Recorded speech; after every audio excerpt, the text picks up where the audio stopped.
.02 and .08. Hi, this is Pam Hemphill. I'm down here with David. $1,000 fine. Hey, Pam, are you live right now? No, I don't go live.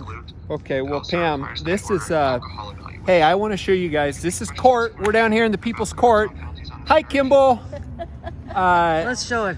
Oh, wait, let's see. Well, this is one of Kimball's case. Oh, there's Kimball. Hi, Kimball. Ah, he looks better. He wears a mask all by himself. He wears the China mask. But this is court, so, you know. Yeah, look at this. Like, I love hey, it. Here we are. Here we are. We're at the Ada County Courthouse. We're doing the People's Court. I would like to invite you, actually, on 4/26, and I'll check the time. I think it's 1:30. On 4/26, we're going to do the People's Court. We're going to set it up. We're going to have a group of people out here, out in the foyer, and we're going to do court the way it was meant to be, with the people in Ada County on the front steps on 4/26. I think it's 1:30, but I'll clarify the date and time on that, and we'll get you on down here. Come on down and have a good time. It's the People's Court. I want to be your attorney. You can be my attorney. Assistant attorney. And these are real cases and real people. Okay. This is the People's Court. So we're going to figure out what Kimball's got for us today. Okay. Well, tell them what your charges were. Boy, well, it was another protesting charge for pushing back against the misdemeanor mask mandates, and they have charged me for holding a door. Well, this isn't the charge, but I was holding a door to an open meeting, and the police started pulling the door, and so because the police were pulling the door to close off the open meeting, I've been charged with resisting, obstructing, and battery on an officer for holding a door to an open meeting. So, hey, don't be a doorstop. Moral of the story, don't be a doorstop, because the state is outlawing doorstops. They've been banned. So what's the other charge of Diana? Oh, that's disturbing the peace. So there's 3 charges that have all stemmed to fighting the misdemeanor crime of not wearing a mask and us pushing back against that. So this is the latter 2 of those charges that occurred first, but the way that they've processed it through the courts, they're coming later. So I see. I have ultimately today, the resisting, obstructing, which Ammon knows. They just throw that in. They just yell that, stop resisting, I'm not resisting, stop resisting, I'm not resisting, stop resisting.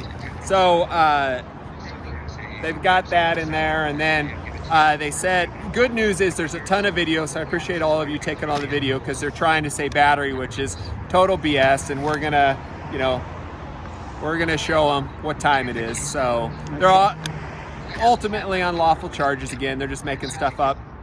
As Eric Parker, he said this online, it's called creative writing, is what they did for he and Ammon and all those guys. And so it's creative writing. It's political. So we're playing the political game. So here we are. Here we are. That's why this charge came up afterwards, right? It was before, but let's just see. How can we get David? Well, and as to that, Pam, so as to the arrest itself, they held this arrest. They could have arrested me for all these charges at the same time because they had them all created. But they waited until I wanted to testify on a bill that was for the House Bill 195, Cheney's bill, which was an unconstitutional, in my belief, the unconstitutional bill which would stop our ability to protest on public property in residential neighborhoods for the people conducting government business out of their homes. And so because we were protesting them conducting that government business out of their homes, they wanted to stop our ability to redress our grievances on that public property. So before I testified on that, they arrested me. But didn't he have that people come out to his home? He did that after that happened, right? Yeah, but was that kind of like a retaliation? We ultimately went out to his place that night on the public property, and it was fine. It was legal and safe, and the police were out there with us, and they were fine. But what? Oh, here. They unmuted me. Hold on. You just take care of that. Yeah, 1 second here. Hello? Yeah, it's a little bit hard. I'm outside the courthouse right now, so there is some traffic out here, but I can hear you a little bit. Give me a minute. Let me see if I can crank up my microphone at all.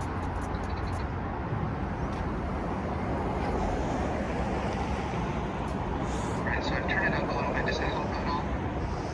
Yeah, I'm hearing you. Yeah, see, I'm out here. We're doing the People's Court today, Kimball. We're out here doing the People's Court, so we're out here at the courthouse. Okay, great. Well, it sounds like you can hear me as well as you will be able to there, sir. So let me tell you, you're here on a complaint filed by the Boise City Attorney's Office. Count 1 alleges resisting and obstructing an officer. Count 2 alleges battery on a peace officer. Both of these are alleged on December 4th of 2020. You received a copy of the complaint? I think that I did receive a copy of the complaint from your clerk. I'll verify my files on that, but I do think I got a copy on this particular complaint. Sir, you're entitled to a copy, and if you like, I can certainly read this to you. You can also waive a formal reading of the complaint if you prefer. Do you want me to read this to you? Yeah, that'd be great if you could read it to me. And sorry, I lost you for a moment. Just say that again. Yeah, please, if you would read it, I'd appreciate it. Certainly. It alleges in count 1 that the defendant, David Michael Pettinger, on or about the 4th day of December 2020 in the city of Boise, county of Ada, state of Idaho, did willfully resist, obstruct, or delay Boise police officer Hilliard in the discharge or attempt to discharge a duty of his office by preventing a door from being closed at the Central District Health Building after being told to move, which is in violation of Idaho Code 18-705. Count 2 alleges that the defendant, David Michael Pettinger, on or about the 4th day of December 2020 in the city of Boise, county of Ada, state of Idaho, did actually, intentionally, and unlawfully touch Boise police officer Hilliard by pushing him while trying to enter the Central District Health Building, knowing or having reason to know that Officer Hilliard was a law enforcement officer, while Officer Hilliard was engaged in a performance of his duties, which is in violation of Idaho Code 18-915. So that is the complaint. I just want to review with you the penalties. Count 1 there, the resist and obstruct carries up to 1 year in the county jail and or a $1,000 fine. The battery on a law enforcement officer, as alleged here, carries up to 1 year in the county jail and or a $2,000 fine. Do you have any questions for me about those maximum penalties or the charges? No, sir. You have a number of rights in this case, sir. You have the absolute right to remain silent and the privilege against self-incrimination. The state cannot force you to testify against yourself at trial in any way. Any statement you make in this case is part of the record. It may be used against you. You have the right to represent yourself, or you can present your case with the aid of an attorney. You can hire your own attorney to represent you here, or you may apply for the public defender's office.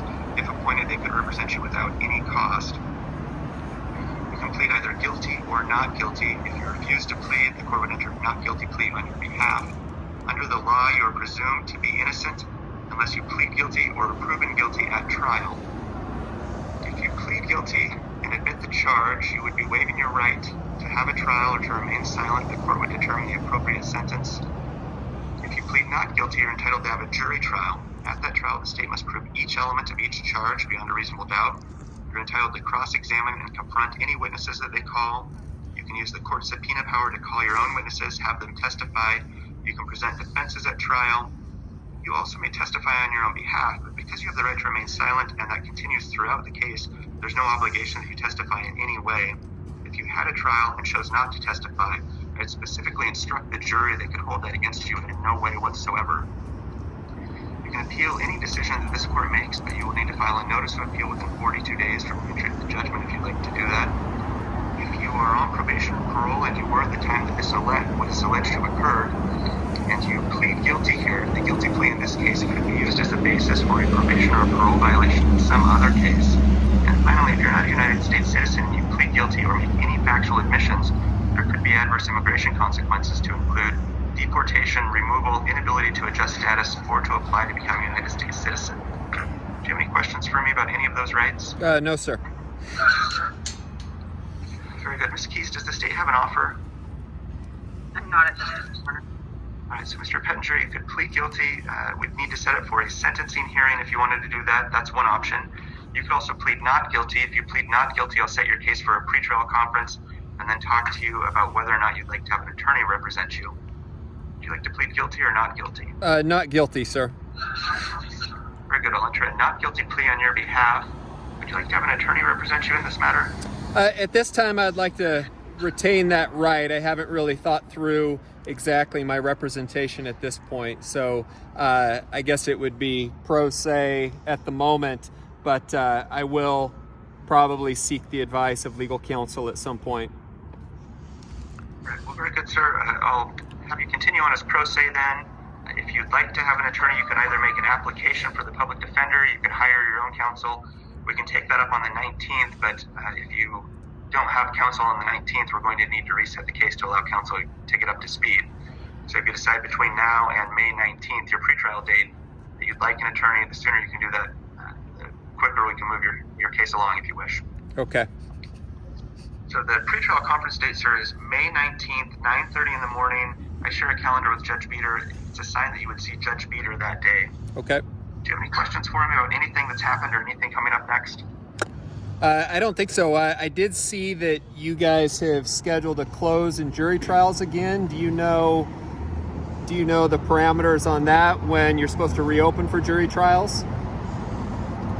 Well, I think we'll be getting an order today, but I suspect that next week is, well, I know next week is closed. I think the week after that, it's still, I don't have an order, but I think we're going to be offering jury trials again the week after next. And then do you know if the Supreme Court of Idaho has planned any removal of their mask mandate? I'm unaware of any change in the plan for the court's orders. Will the legislature and their movement on banning masks from public and government buildings, would that affect you in the courthouse, or would you still continue with your mandate?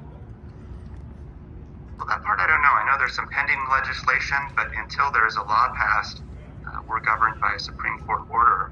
And so it just depends on what happens with any legislation. Okay. And I am a little confused as to, does the Supreme Court make the laws in Idaho, or does the legislature make the laws in Idaho? Mr. Pettinger, I think it's something that counsel could help you with. The legislature, of course, passes laws.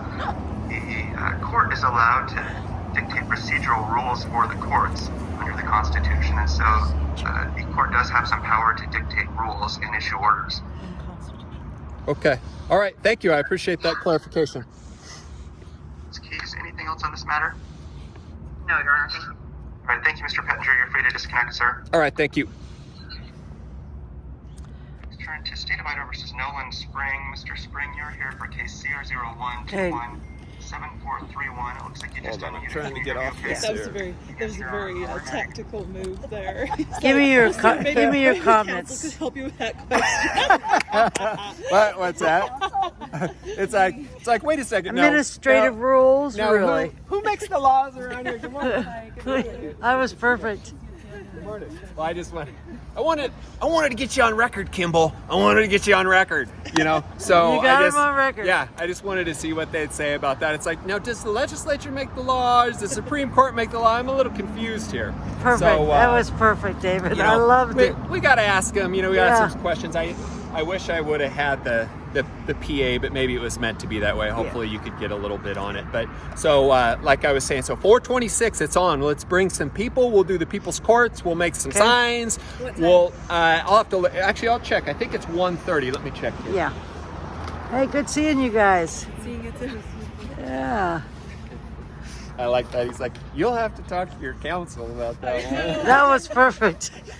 Your lawyer can help you understand the law. Your lawyer will help you understand who makes the law. Exactly. The administrative, rules that they can make with the mask, I never heard of such a thing when it comes to a medical, that you can actually make that a rule. Because I've worked in alcohol and drug counseling, inpatient hospitals and outpatient, and that's not legal for me to do to people. Does that make sense?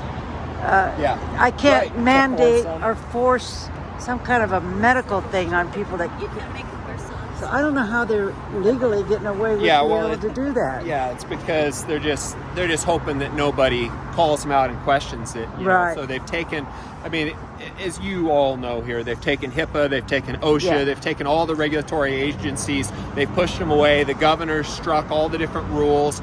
So they're just creating, the Supreme Court's creating, you know, their rules. So they're believing that no one like Ammon Bundy or Eva Selleck or myself or Sarah Brady. Anyone, Sarah Brady, they're hoping that no one is actually going to do the time and do the work to look into it, to fight it. And so that's part of the problem, because they can't actually do the things that they're doing lawfully, but that doesn't mean that they're not still going to do them. They just expect us all to abide by it. But so the good news is that I found the time. The bad news is that it's early. Oh, well, no, that's okay. So we'll bring the donuts. It's 8:15 in the morning. Okay. So, but here's the good news. It's warming up. It's warmer than it was here a month ago. And by the end of this month, maybe it'll be a little bit better. So we'll hope for good weather. We usually don't get thunderstorms by 8:15 in the morning. Hopefully it's not raining. And if, you know, I mean, we'll do it anyway, even if the weather's bad. But we'll do a little people's court. And we'll have some fun, and we'll see what's going on. Okay. Does anybody need to bring anything to? Bring a chair. I mean, I could probably provide the chairs, but that's probably the easiest thing. Bring a chair, and if you want to make a sign, make a People's Court sign. Look it up on YouTube. Get the classic, like 1980s People's Court. It's got the light blue background and kind of the yellow gold lettering, and we'll set it up. We're gonna come out here and we're gonna do a little community court, and we'll have some fun. Okay. All right. Thank you, David. All right. Thanks, man. God bless you. But